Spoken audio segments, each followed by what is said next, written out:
So what do all these folks have in common besides being Time 100 honorees? Well, I'll tell you. They're all not only thought leaders, but leaders of movements. And they're changing the world through their ideas, through the innovation of their ideas.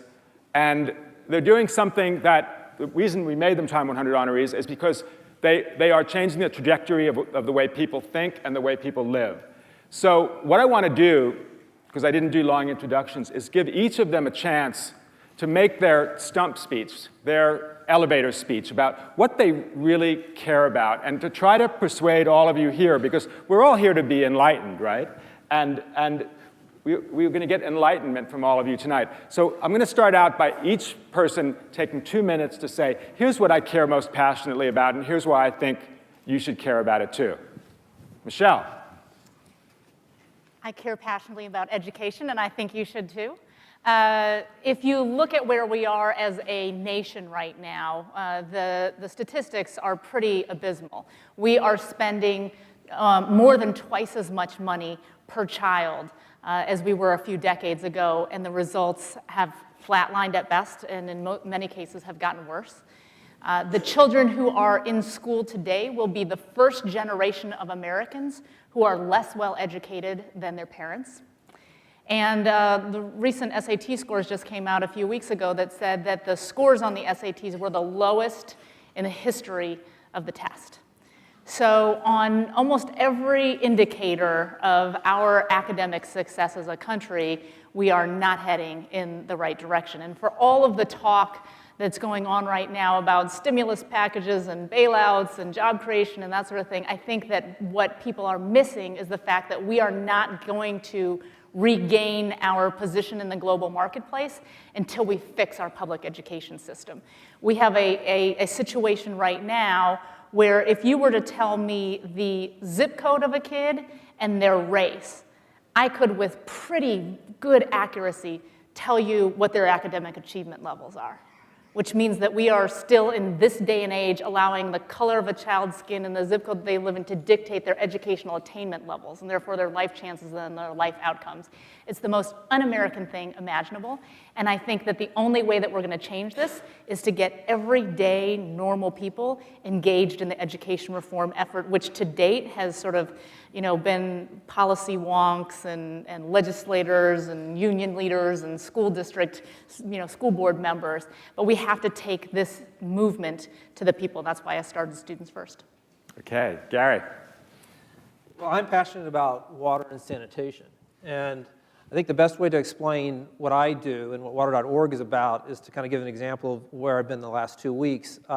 It's interesting because I was at Google Zeitgeist a couple of weeks ago on a panel and had the opportunity there to really absorb, the innovation, the new thinking, what's happening there in terms of entrepreneurship.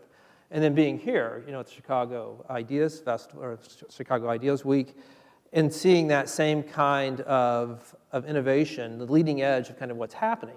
But sandwiched in between 2 weeks ago and tonight, I was in the slums of Hyderabad in India. And the fact is that there's still 1 billion people, like those people living in the slums of Hyderabad, that don't have access to a safe drink of water. About 2.5 billion don't have access to sanitation. More people have access to a cell phone in the world than have access to a toilet. And so you can see this strange juxtaposition between what's happening on the leading edge of ideas and innovation in the world and how far it's taking us in venues like this, and yet you get pulled back down to earth when you're in the slums of a developing country and see where people are in terms of water and sanitation. So what water.org does is try to bring those two worlds together. There's so much about the way we solve this water and sanitation issue that needs to be brought forward. Too much of it's based on charity-driven solutions. There's never going to be enough charity in the world to get everybody safe water, so we have to think in new ways.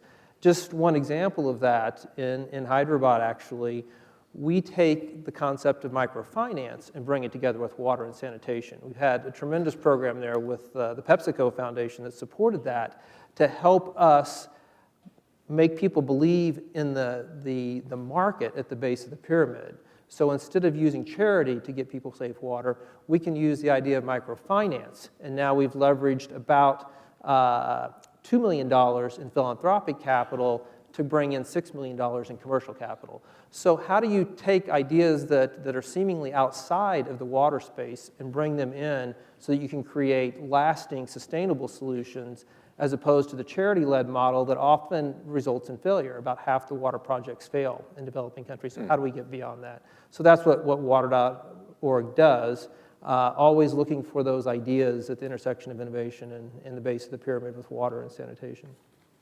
Great. Daisy. Well, I'm so passionate about so many things. Number one, I'm passionate about God, Inc., because I really love that. I am passionate about America. I'm passionate about Islam in America. I'm passionate against Islamophobia. But I'm also passionate about women in Islam. And so for the purposes of this discussion today, I'd like to focus my remarks on women in Islam. Shortly after 9/11, Americans like yourselves, I would go to many of these lectures and people would always ask three very important questions. And it didn't matter whether it was a school, university, think tank, or church, synagogue, it was always three questions that came up and surfaced up again and again. And one of them is, explain to us why Islam is a violent religion. Explain to us why you treat your women as second-class citizens. And explain to us why your leaders don't speak up. And I remember I would always answer these questions, and I would always give a theological answer for it. And I would always say, well, when it comes to women, Islam has granted rights of divorce, property, and all the rights that Western women didn't even have, and that was 1,400 years ago. It would always fall on deaf ears. So then a little old lady in a church said to me, but dear, I really trust you. I really trust you. But can you explain to me why that woman was shot in the soccer field? And can you explain to me why women are honor killed? And so I'm married to an imam, and I went to my resident imam and I said, why is this happening? What does Islam have to do with it? And of course he said, well, Daisy, this is not Islam, this is cultural practice, and you have to peel away and separate Islam from the cultural practice. And so a lot of my own activism began as a result of this question that was raised by this little old lady in the church. And then another lady said, at another venue, so what are you doing about it? And at that point, I had a corporate job. I was doing this outreach work as a volunteer, helping my husband do outreach. And I said, yeah, right, what am I doing about it? I'm a Muslim woman. I also happen to be an empowered Muslim woman living in the most empowered nation in the world. De facto, I'm the most empowered Muslim woman on earth. And I'm also married to an imam. So that makes me even have a platform. So what am I doing about it? And in 2006, I quit my nice, cushy job with a nice paycheck and gave that all up to develop a very large-scale initiative called WISE, Women's Islamic Initiative in Spirituality and Equality. And the initiative has now become a very big global initiative. And one of the things that we do with the initiative, and I'll just end with the story, is we actually do trainings of imams on the ground so that those people who are influential in the communities can actually change, and as a result of that, change their own communities. So one of the imams who received our training on women's rights went to conduct a wedding because he had been told no more child marriages are not permitted in Islam. And he saw this bride who was 13 years old. She was supposed to marry a 28-year-old man. And she was crying. He said, why are you crying? She said, I don't want to get married. He said, so you don't give your consent? She said, no. He said, what do you want to do? I want to be educated. So he said, okay, end of the story. I can't conduct this wedding because the bride is not giving her consent. Besides, she's underage anyway. There are all these reasons why I can't conduct this marriage. He had received this training, and he tried to walk away. Both sides of the family tried to bribe him, the bride and the groom side. But he walked away, and the next day he gave a very passionate sermon in the mosque to talk about how wrong it is to just sell off your daughters like this at early age. And one of the men in the audience said, I've made all these mistakes. I've sold my daughters. I've forced one of my daughters to marry her cousin. She has three, deformed children. And why weren't these imams saying anything before this? So this is the kind of impact that we can have. Somebody like me can initiate programs here, can have an impact on the ground. And I'm pleased to tell you that I'm on my way. In 24 hours, I will be surrounded by 200 women like this that are going to come together in Istanbul to basically strategize for our future. Thank you.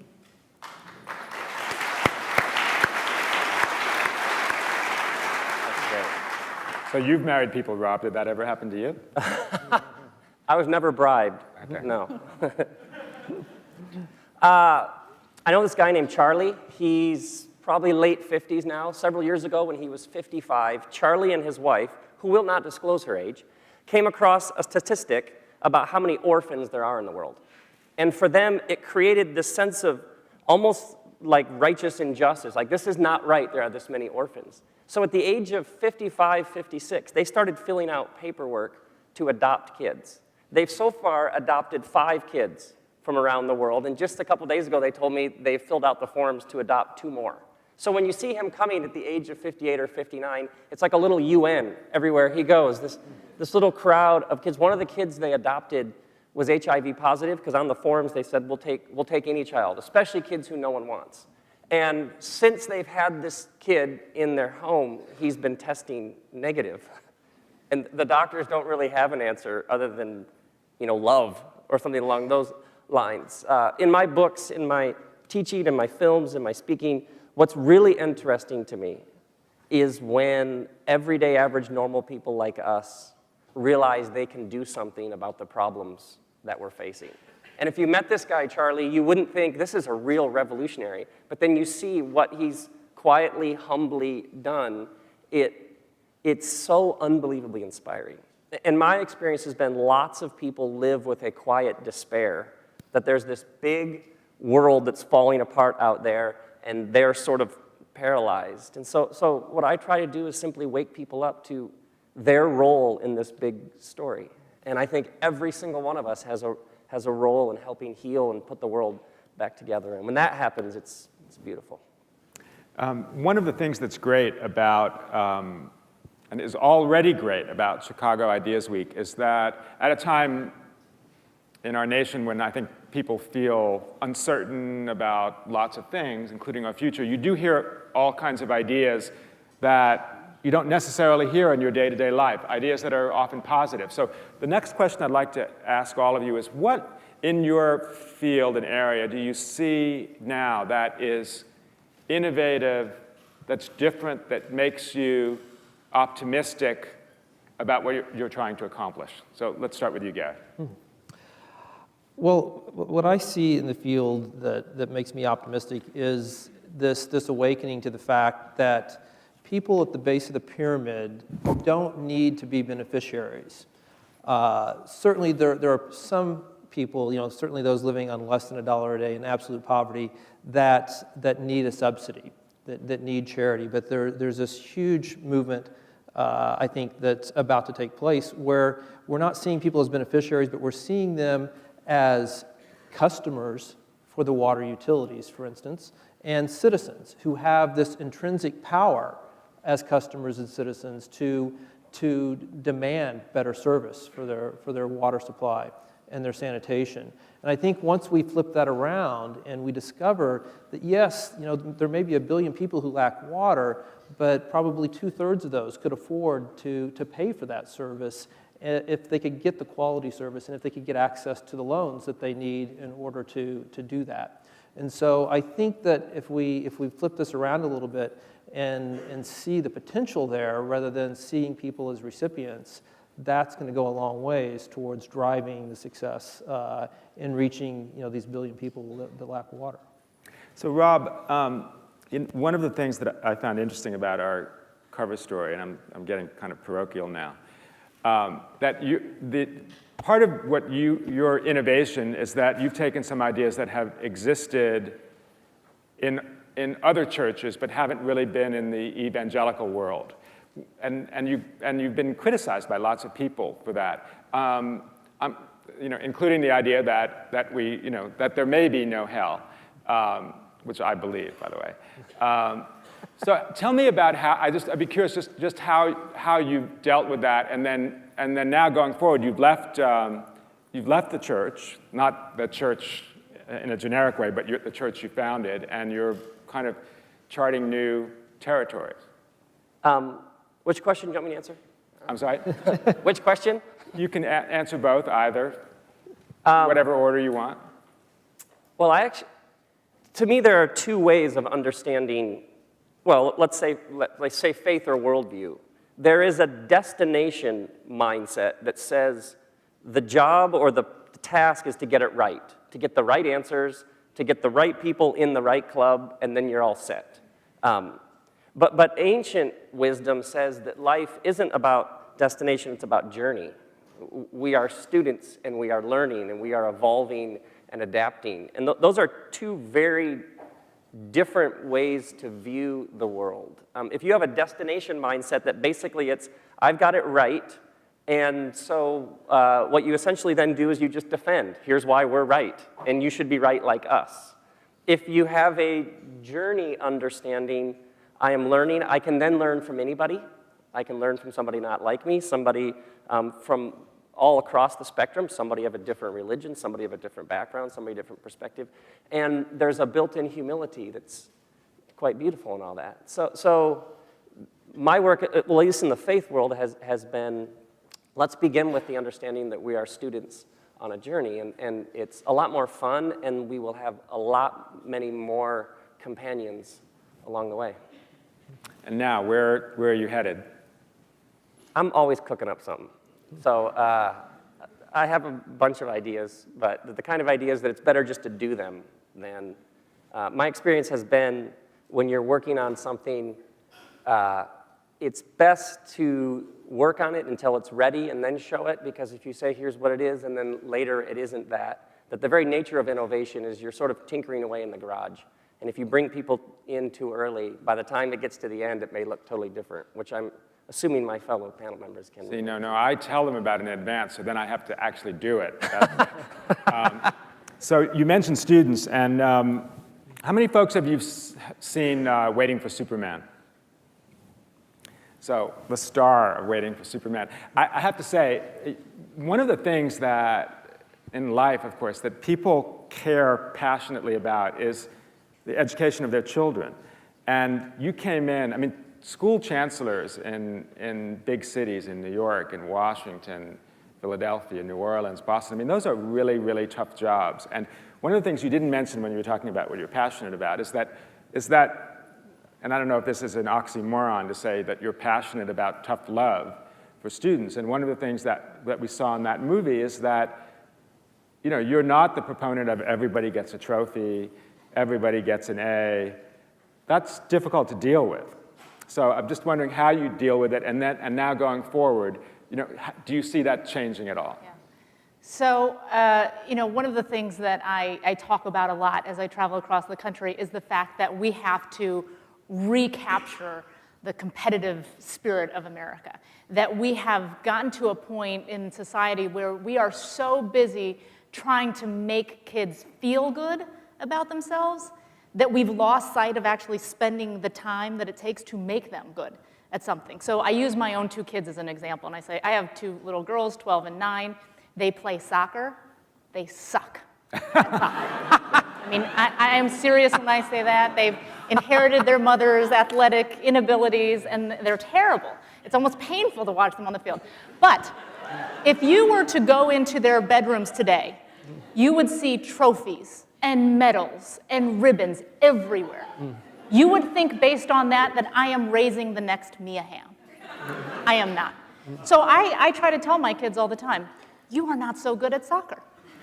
If you want to be good, you have to practice. I mean, 90 minutes every day, kicking the ball against the wall and in the net and running sprints. I mean, and even if you do that, I still can't guarantee you that you're going to be good. But that is what it would take to figure out whether you could be great at this or not. And my kids would look at me like I'm crazy. Like, have you not seen the medals, Mom? What are you talking about? I was with a philanthropist down south not too long ago, and he was saying to me, you know, what, he lives in Texas, so he curses a lot, so I don't curse. So he said, what the bleep is going on in America today? He said, this past summer, I was at my great-grandchild's summer camp award ceremony. He said, this thing lasted for 2.5 hours. He said, by the end of it, it sounded like this. The next award is for the best blonde-haired, blue-eyed 10-year-old named Bobby who's wearing red shorts today. And Bobby would run up to the stage, arms above his head, and everybody would clap and cheer. He's like, and I can tell you, just by looking at those kids, that most of them were just average. Why do we have to celebrate all of them? You know, and in juxtaposition to that, in South Korea, which is where my family is from, the biggest turning point in my life was when I went to spend a year in South Korea as a 6th grader. And in Korea, you get placed into a classroom full of 70 kids, and you get rated 1 through 70.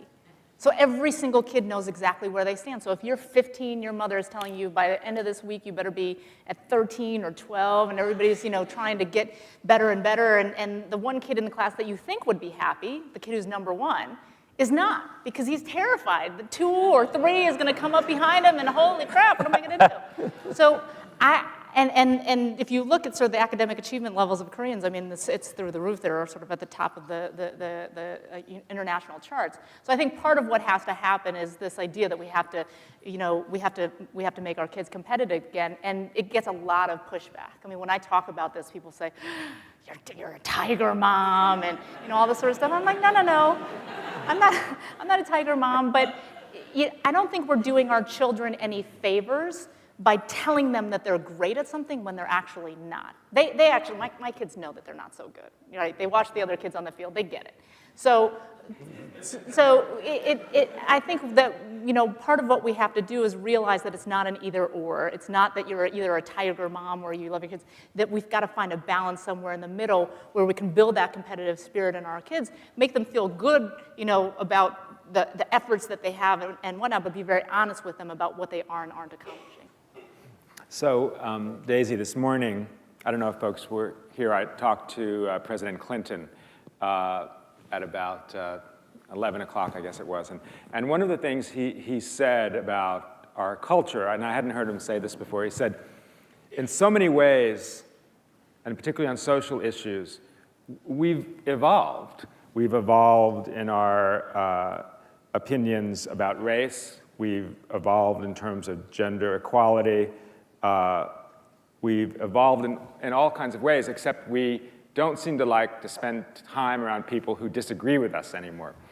What I'm wondering is, has America evolved at all since 9/11 in terms of relationship between Muslims and non-Muslims? Do you see any signs of progress?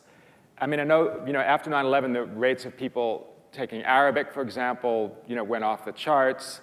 But it feels a little bit like we're slipping back, and I don't know if that is to do with the economy or not, and maybe I'm wrong about it, but I'd be curious to hear what you think. Yeah, I think that immediately after 9/11,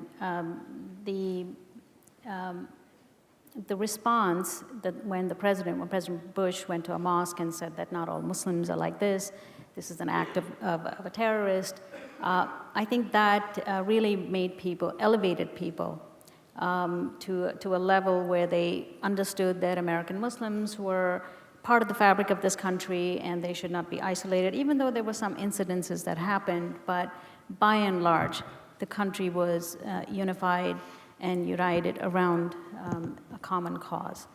But last year, the controversy that brewed over the community center, which I was a part of, led us to believe that there had not been a national healing that America had, because the event of 9/11 happened on the mainland of America, and it made us vulnerable as a nation. We never thought that anybody could ever attack us. We are this gigantic island.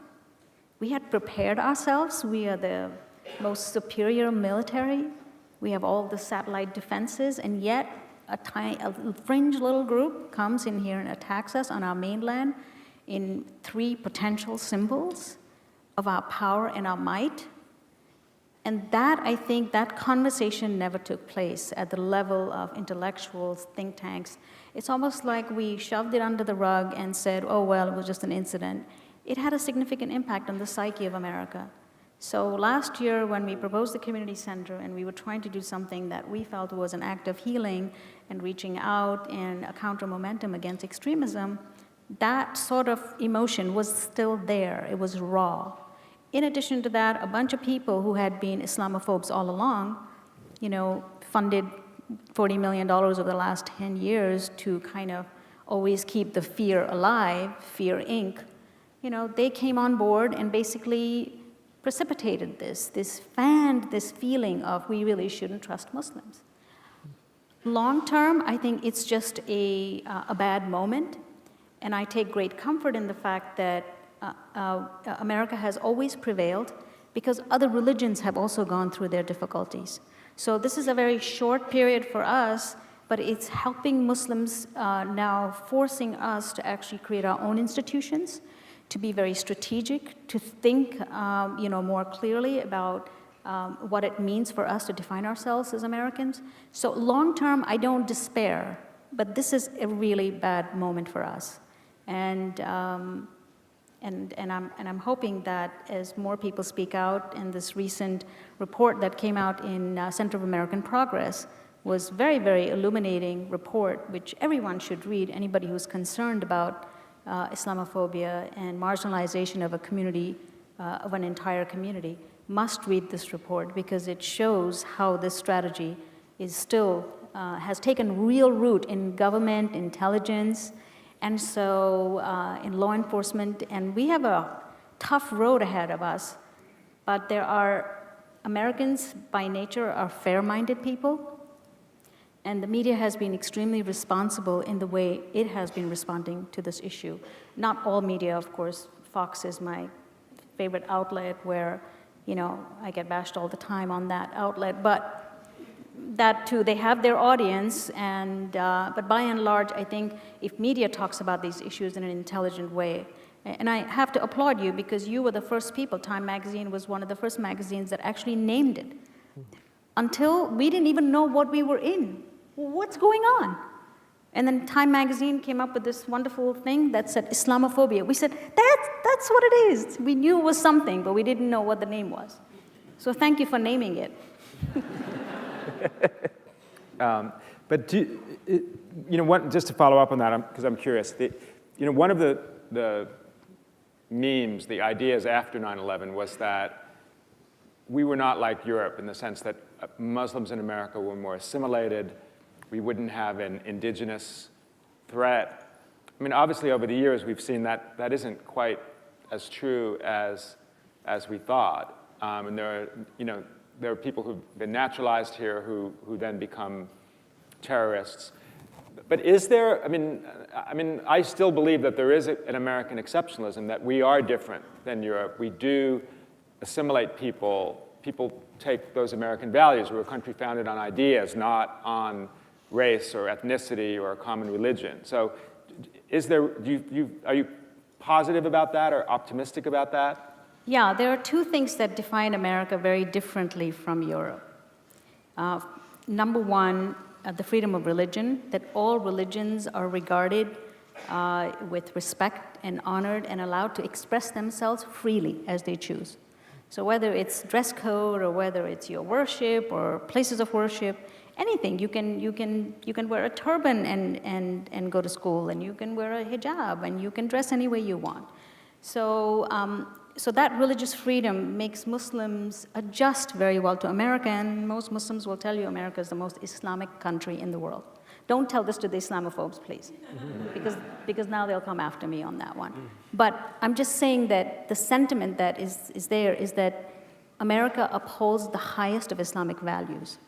And so that's one unique feature. Unique feature number two is our free enterprise. Most immigrants who come here are coming here to better their lives. And I know the street vendor right outside my house worked like 18 hours a day. And then he brought, because he got so busy, he would bring his wife who would be standing next to him. And then one Sunday I saw his 10-year-old standing next to him.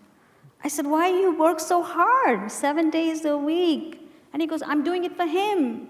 I want him to be a lawyer. And then within a year, somebody else came, and it was his cousin who was manning his shop. And I said, oh, what happened now? He says, oh, he's got a real shop now.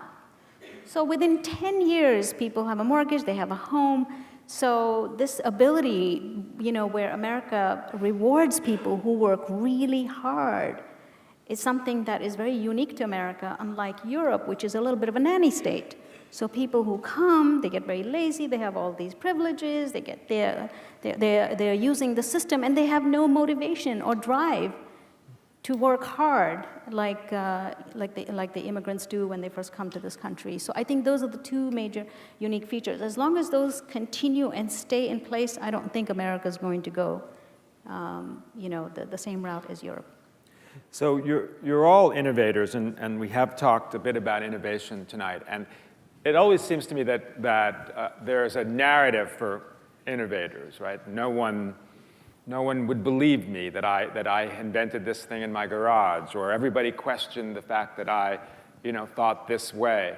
And it's often a triumph over some obstacle or some doubters or people who have reservations. And you've all encountered that. But it's not something that folks really talk about. So the question I have for all of you is if only people didn't X, if they didn't, I don't know, take very long showers, or if they didn't, believe everything their pastors told them. What is the thing that,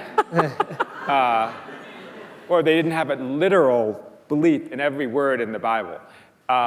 What's the thing that really sticks in your craw that if you could change by snapping your finger, you would do? Rob, let's start with you. Fear. Fear of new ideas, fear of people who are not like them, fear of what if we tried that, fear of failure, fear. I think lots and lots of anger, lots of ways in which our culture is even polarized. You have the far left and the far right, then you have the farther left, and then the farther right, and then those who are like, they're not left enough, they're not right enough. I mean, you have this sort of thing that goes this way. Oftentimes it's terror, it's fear. And sometimes it's fear that the other side may actually have some truth. And if I admit that, then my whole structure, my whole empire, my whole broadcasting company starts to erode. Can I get an amen? So, yeah, from the sister.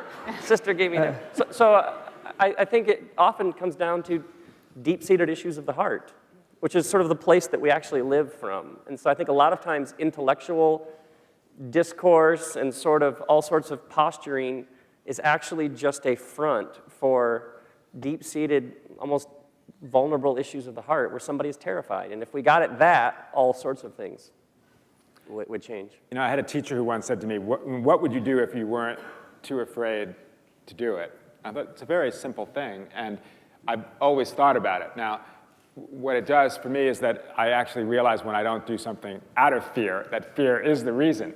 And there are times when fear is actually a pretty good teacher. But the fact is, if you don't deceive yourself about why you decide to do something or don't do something, I think that's a healthier thing. Yeah. What about you, Michelle? What frustrates you the most? He stole mine. So I'll tell a quick story. When I was the chancellor in D.C., I had the good fortune of meeting Warren Buffett. So first of all, I'm a little Korean girl from Toledo, Ohio. I never in a million years thought that I would be able to meet Warren Buffett. But there I was one day in Omaha, Nebraska, having a steak dinner with Warren.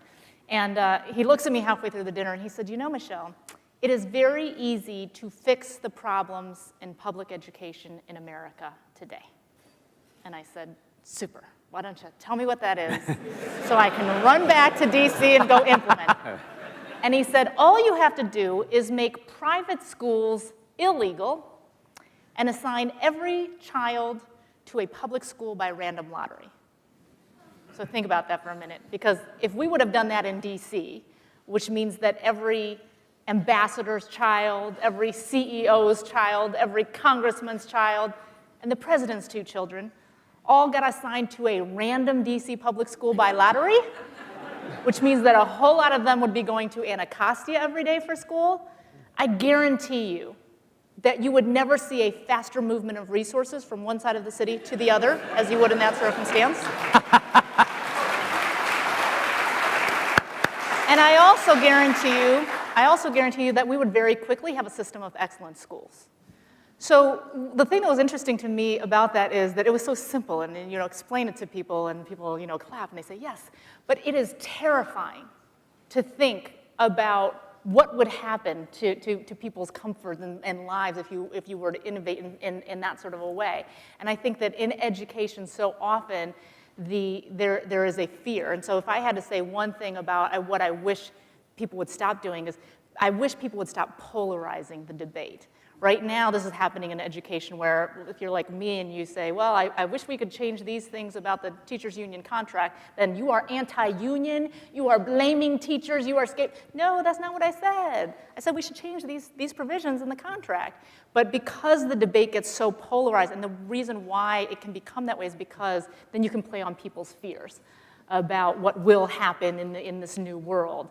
And I think that if we stopped polarizing the debate and actually got into the meat of what exact changes could we make to the system, I think it would be much, much more productive. Well, you also point out something that I think you all face, which is this tension between what's good in the aggregate and what people want to do individually. Like everybody recognizes, yes, that would really change the public school system in America, but I don't really want it to happen to my child.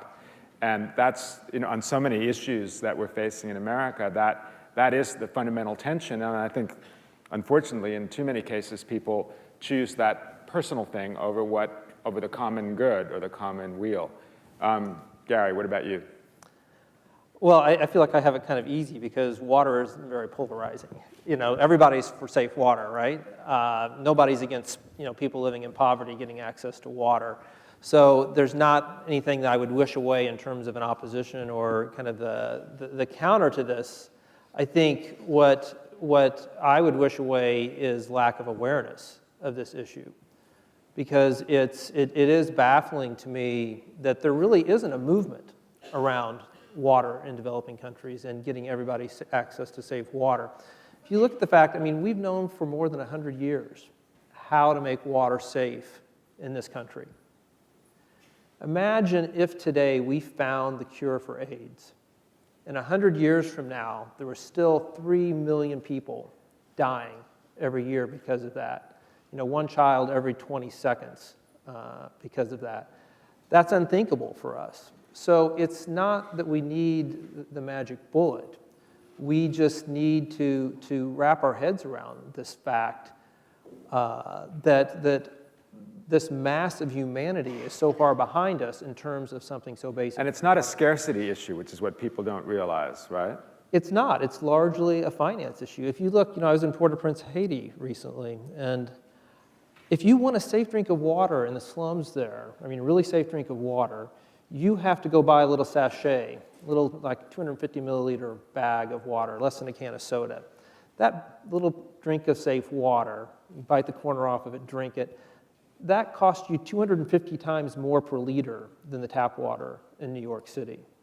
This woman I met in India, it was in Hyderabad actually, Gamarwal is her name, she was paying 125% interest to a loan shark so that she could get the money to build herself a toilet. So how do we bring this to the fore in terms of recognizing that there are solutions at hand?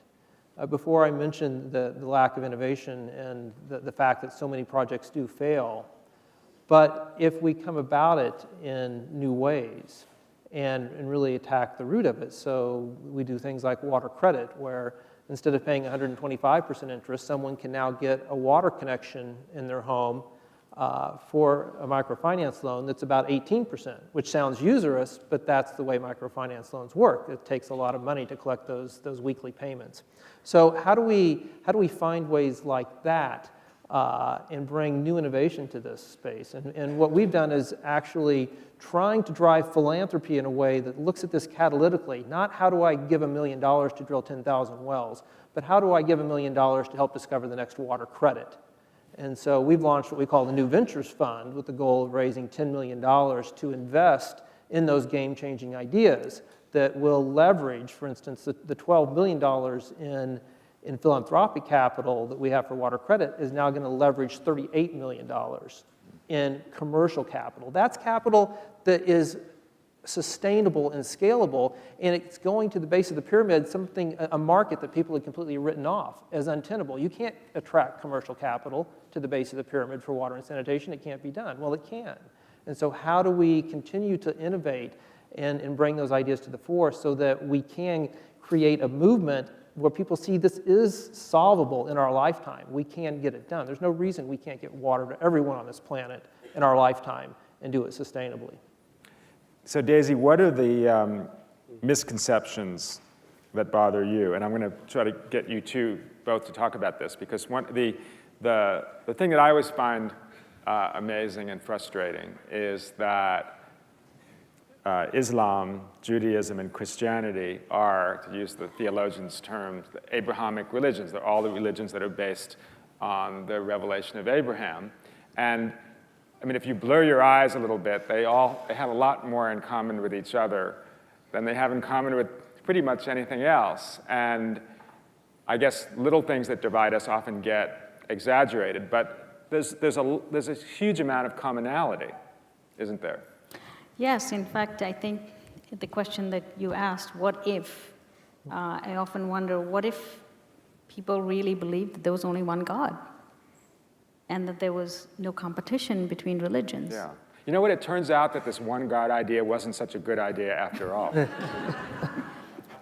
Well, I think what my husband likes to call it this way. He says there's God Inc., and then there's Moses Inc., and there's Jesus Inc., and there's Muhammad Inc., and we're all worshiping the regional managers. We're not, I mean, what happened to God Inc.? There is a supreme being out there. Let's just understand, if there were different gods, we would not all look the same, would we? They would create us differently. So I think this is a very big what if. What if we genuinely, truly believed in one God and believed and focused on competing in goodness, which is what the Quran talks about. If you have to compete in goodness. And Quran even says, then they divide amongst themselves, each asserting their own superiority, like as if they are superior. But God doesn't distinguish between all these religions. As far as He's concerned, there's one religion. That is one what if. But the second what if that I really wanted to talk about was, what if Americans truly understood the power of their soft power? Because it's what endears America to the entire world. I travel all over the Muslim world, and everybody's using computers, Microsoft, Google. Even the terrorists use iPhones, GPS devices. I mean, they use our phone systems. All the R&D work that we've done, and we are the greatest marketers, the greatest advertisers in the world, but yet, brand America is suffering everywhere. We don't even know how to market ourselves. And people love us for our innovation and for our ingenuity, but we don't know how to capitalize on that. And we have that power. And when I see all these demonstrations everywhere, these people who feel dejected and feel like they have somehow been left out of the equation, I wonder, God, do they really know how much power they have? As a nation, we're a very powerful country. And I wish that we would really understand that power and exhibit it in a nice way to create a much better world. Bob, so do you see with your parishioners, do they get that or don't get that? Yeah. One of the things we talk about, to us, the measure of a religion should be how well you love your neighbor. And not just your neighbor, but the one who is seemingly most unlike you. And we often talk about flesh and blood. Lots of ideas at an abstract dogma doctrine level. You can have endless We call it kung fu commentary. You can endlessly war over the texts and the words and the ideas. What's really interesting is when people have a meal together, when flesh and blood meet. And our experience has been the first thing to do is get people around a table or around a common mission like water, or getting together around some common thing we can all agree upon. And our experience has been lots of that hostility goes away because people have these images projected to them, mostly through media, of this is them. So our interest is always in moving from them to putting a name on them. And when them has a name, all sorts of things happen. When you've actually met one of them, generally you find out they're a lot different than you were told. Right. I've met them, and they're us. Yes.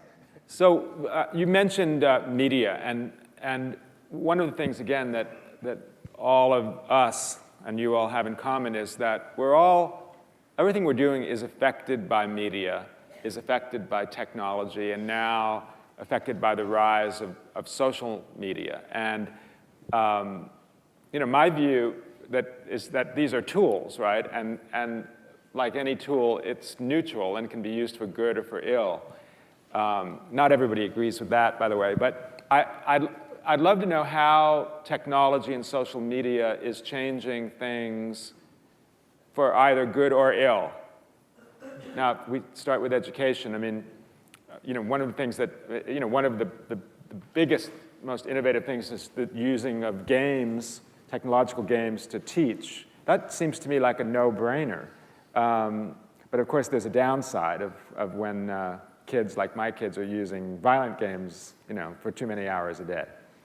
I was speaking to a group of teachers not too long ago, and one of them raised their hand and asked me a question, and she said, how do we get kids to leave the iPads and the cell phones and the Wiis at the door and come in and focus and learn? Because they won't do that anymore. And I said, sweetheart, that ship has sailed. We are in a whole new world now. And you can't just expect that kids are going to, live their lives out there with all of these things, and then when they get into the school and the classroom, they're going to shut all of that off and just look at you with your chalk in hand, teaching the way they did back when I was in school. That it's not going to work that way, and so we've got to realize that these things are a part of who our kids are now. I mean, I was watching the other day as a friend of mine who has an 18-month-old who's doing this. She's swiping the iPad. I mean, it was actually absolutely unbelievable. And it has so much potential because if you think about it, teaching is the hardest job in the world. I don't know if anybody in here is a teacher, knows a teacher, has ever been a teacher.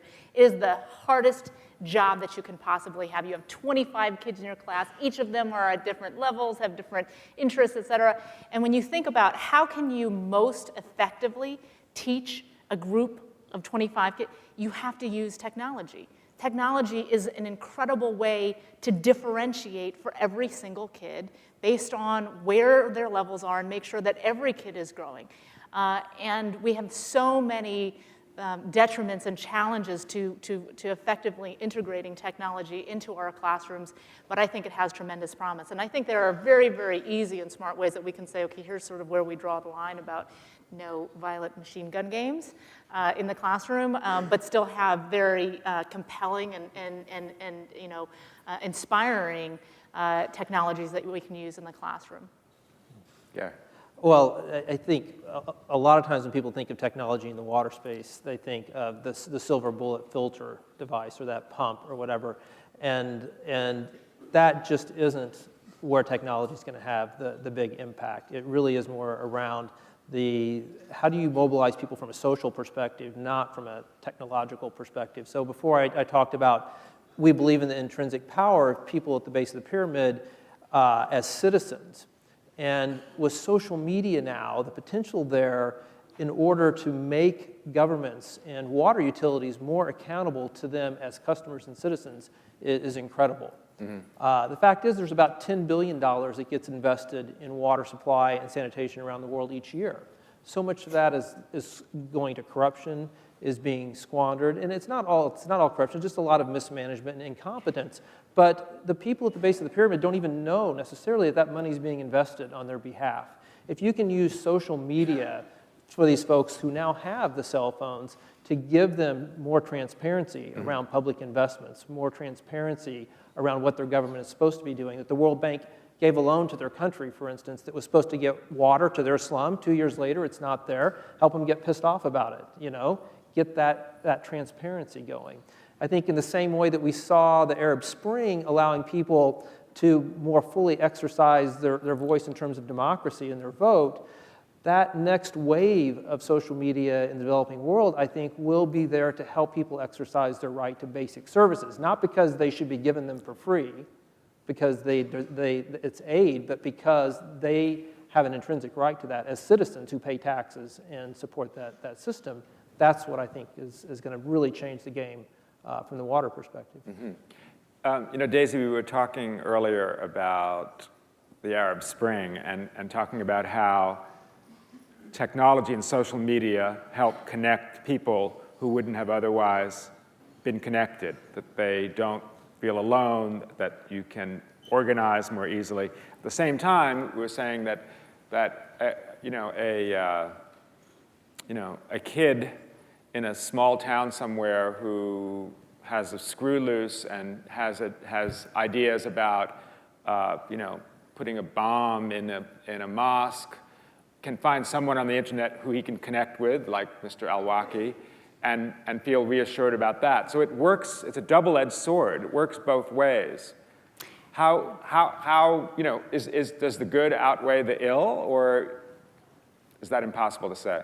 Well, I think just the nature of creation is the way God has created this whole universe. If you look at it from a religious point of view, it's always going to be good and evil.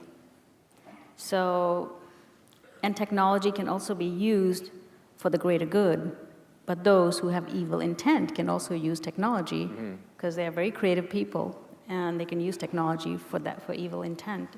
And they have succeeded by using technology, by connecting disparate kind of groups of people and created a network around the world just by the use of cell phones and internet and websites and so on and so forth. So I wanted to go back to the Arab Spring for a second, because there's another angle in there. We all know that I don't think the Arab Spring would have been possible without social media, because much of it was activated by young people who knew how to use social media.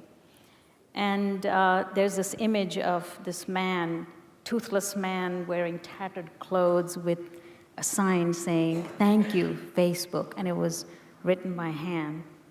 And it's an image that has always stuck in my mind. But I think the other angle is that it actually gave voice to women. In a very traditional society where women traditionally would not have gone out there and demonstrated because there would have been a backlash or people would not have imagined going out, but it allowed women to be active through social media by mobilizing. And when they felt their own power, they actually started going out on the streets. And I remember at Time 100, how many of you know Wael Ghonim? Well, a few of you must know who he is. Yes, there are a few hands up there. He was the young man that made it to the Time 100, who was also largely attributed with being the Google executive who started this Facebook. But I want to tell you a story about a girl named Asma Mahfouz. I'm sure you've never even heard of her name. A few of you might have. But Asma Mahfouz, when she heard about this man who had burnt himself alive in Egypt, similar to the one that was in Tunisia, and it wasn't the fact that he had done this, it was what the religious scholars did after that. The religious scholars came out and said, he's going to hell, because suicide is not permitted in Islam, so therefore he's going to hell. These same guys never talked about suicide bombers going to hell. But this one man who was desperate was going to hell, for sure. She was so outraged by that statement. She took a video camera, grabbed it, sat in a couch in her living room, and just started speaking directly to the camera. And she called people, and she said, come out on Tahrir Square on January 25th. Come on out. And she gave a speech and a lecture to all these religious scholars and said, you're out of your mind. You've lost touch with people. And she was standing on moral authority, and when she did that, 500 people came out, whole band of people. Well, Egypt is a very populated country, so it's not that hard to get 5,000 people. And it was her that activated people. It was this little 25-year-old girl. Now, we've invited to her to our conference, but guess what? She just got detained. So this is what's happened with technology, use of technology. People are actually feeling their own power because technology is giving them voice and allowing them to do the things that they never imagined they would be able to do. Tawakkul Karman, who just was given the Nobel Peace Prize, is sitting in a tent in Change Square in Yemen. And I tried to invite her to the conference, and my liaison said, you know what she needs? She needs a satellite phone. Yeah. Can you guys give her a satellite phone? So I'm trying to see if anybody here has a satellite phone company, please come. But this is a woman who comes from a very traditional family, and her party belongs to an Islamic party. These women are the ones that are coming out on the streets, and that's why I say with absolute conviction that there is a modern-day suffrage Muslim women movement going on. It's underway already, and it includes women of faith, but social media is connecting us and helping us mobilize across nations, across continents, and I'm connecting with these people, which would not have been possible before without the use of social media. So Rob, you were one of the first ministers of a mega church to tweet and to use social media. I think so. And I've often thought that social media in religion can be incredibly powerful. Like if God could tweet, he'd have a lot of followers.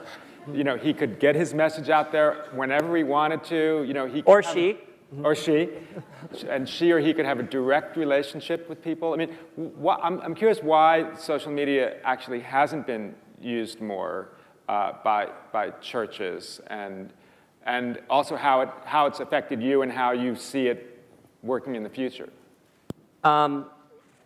Well, I mean, any real vibrant faith is going to have an element of mystery to it, a sense of respect for the divine.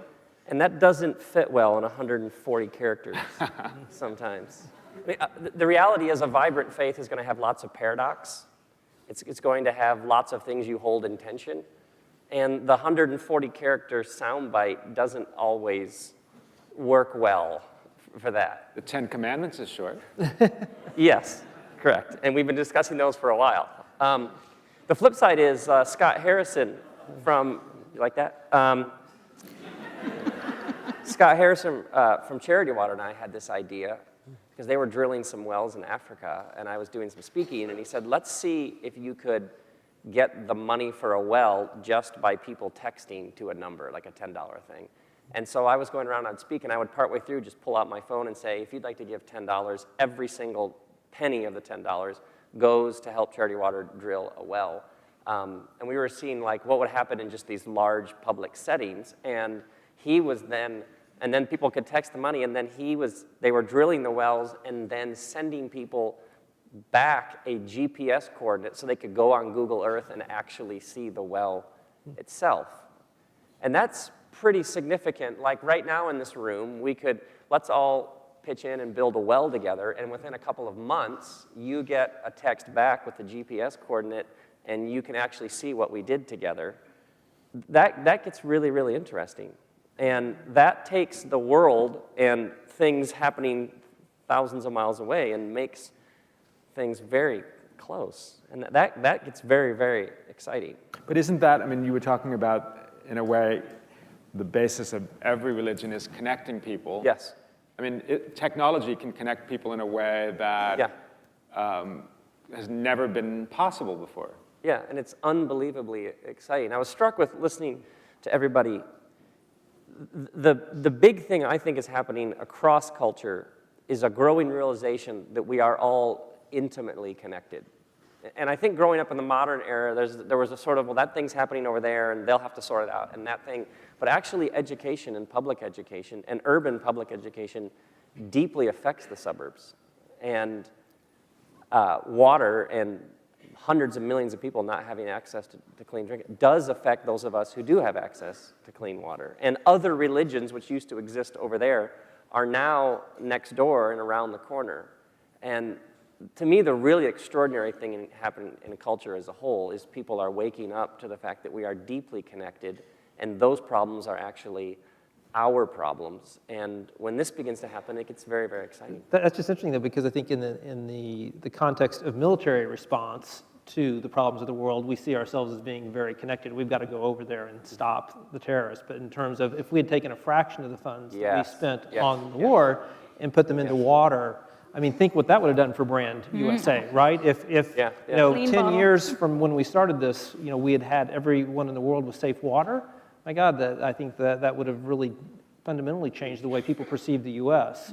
as well as the way we perceive them. For sure. Well, I think being connected is a great way to end, because it's been a real privilege for all of us here and for me personally to be connected to all of you tonight.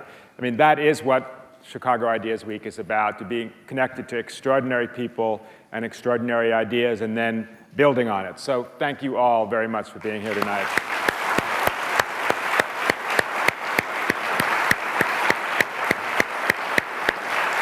Very good. Okay, thanks. All right. All right. Good.